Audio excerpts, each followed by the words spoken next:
हम समझते हैं कि जो मैं अब अंग्रेज़ी में बोलूँगा इसलिए लिखा हूँ मैंने अंग्रेज़ी में तो The continuing loss of life in Azad Jammu and Kashmir, including the deaths reported yesterday, is a national tragedy.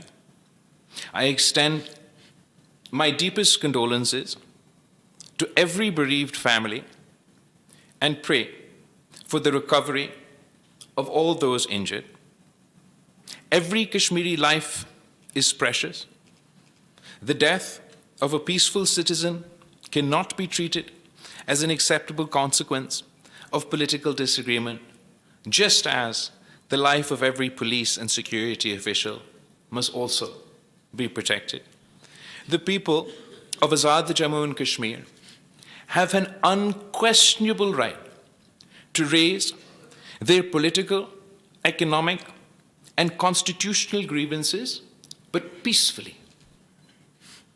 Peaceful citizens must not engage in violence. Peaceful protesters must not engage in violence or hate speech.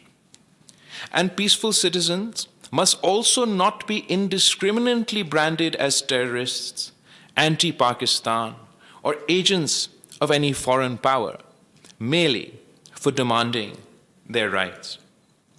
At the same time, any specific allegation of violence, whether against a protester or a member of law enforcement, must be investigated individually, impartially, and according to the law. The present confrontation cannot be resolved through force or inflammatory accusations, nor can commitments made in writing be allowed to disappear into competing claims about what has or has not been implemented. There are competing accounts regarding recent events, the conduct of different parties, the implementation of previous agreements, the cases that have been registered, and the notification prescribing the protesting organization. These matters should not be decided through accusations, collective blame, or further confrontation.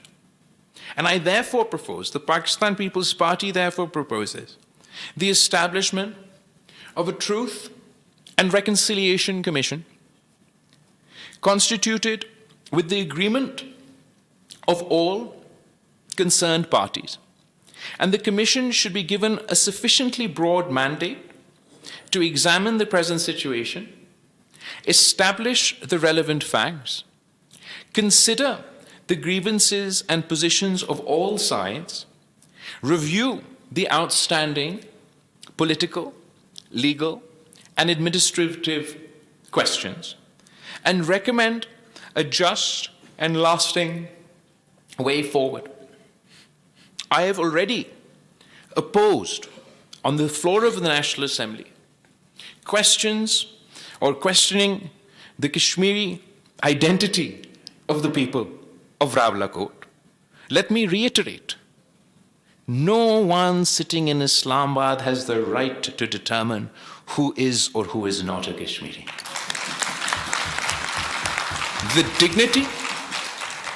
dignity and the identity of the people of Azad Jammu and Kashmir are not conditional upon their agreement with any government. And I appeal to the protesters to ensure that their activity is peaceful and to cooperate in creating the space required for immediate and meaningful political negotiations. This appeal is not a request for surrender or silence. It is an appeal to save lives while pursuing a just political settlement.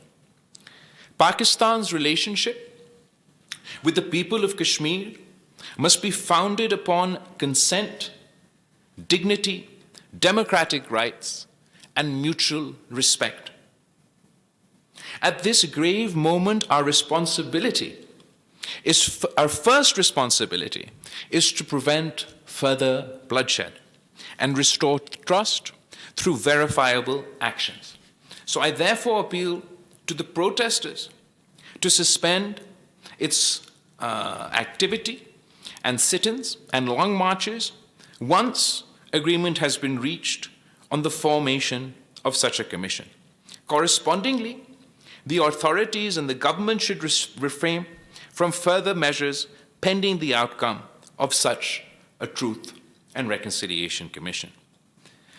If this proposal is acceptable to the government of Pakistan, if this proposal is acceptable to the government of Azad Kashmir, if this proposal is acceptable to the protesters, and if and only if all parties are willing to accept such a proposal, then of course the Pakistan People's Party is ready to play its part to help resolve the current crisis in the best interest of the people of Kashmir.